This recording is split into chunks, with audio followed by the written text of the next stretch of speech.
બાયડના આંબા ગામે વરઘોડામાં તોડફોડ અને પથ્થરમારો કરવામાં આવ્યો। બીજા ગામનું ડીજે કેમ બોલાવ્યું તેમ કહીને હુમલો કરવામાં આવ્યો।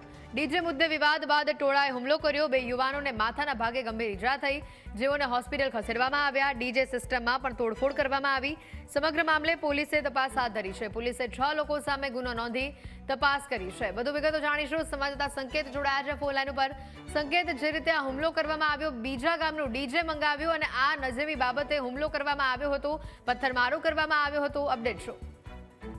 ચોક્કસ હેતવી જો વાત કરીએ તો બાયડના આંબા ગામે જે વરઘોડામાં જે તોડફોડ અને પથ્થરમારો થયો છે, જે બીજા ગામનું જે ડીજે જે મંગાવ્યું હતું, જે બીજા ગામનું ડીજે કેમ મંગાવ્યું તેને લઈને જે હોબાળો થયો હતો અને ત્યારબાદ જે પથ્થરમારો થયો હતો, જેમાં 2 યુવાનોને માથાના ભાગે જે ઈજાઓ પહોંચી છે, ત્યારે આ યુવાનોને જે સારવાર અર્થે જે નજીકની હોસ્પિટલ ખસેડવામાં આવ્યા હતા અને જે ડીજેનું જે બેનર પણ ફાડી નાખવામાં આવ્યું છે, લાઇટિંગની પણ તોડફોડ કરવામાં આવી છે અને જાનથી મારી નાખવાની જે ધમકી આપી હતી, ત્યારે બાયડ પોલીસ જે ઘટના સ્થળે પહોંચી અને 6 લોકો સામે ગુનો પણ નોંધી અને તપાસ હાથ ધરી છે। એટલે કહી શકાય કે જે આજે અત્યારે હાલ જે સોશિયલ મીડિયાની અંદર જે આ ડીજેમાં જે પથ્થરમારો થયો છે તેને લઈને પણ વિડીયો વાયરલ થઈ ચૂક્યો છે, ત્યારે પોલીસ પણ તપાસ હાથ ધરી છે। ત્યારે કાલ ટોળા સામે જે ગુનો નોંધી અને તપાસ કરવામાં આવી રહી છે। ત્યારે બાયડના આંબા ગામે જે વરઘોડામાં તોડફોડને લઈને હવે પોલીસ જે ટોળું હતું, જે લોકો હતા, જે પથ્થરમારો કર્યો હતો, તેઓને જે વિડીયોના ફૂટેજના આધારે અત્યારે હાલ તપાસ કરી રહી છે। બિલકુલ સંકેત, આભાર વિગતો બદલ।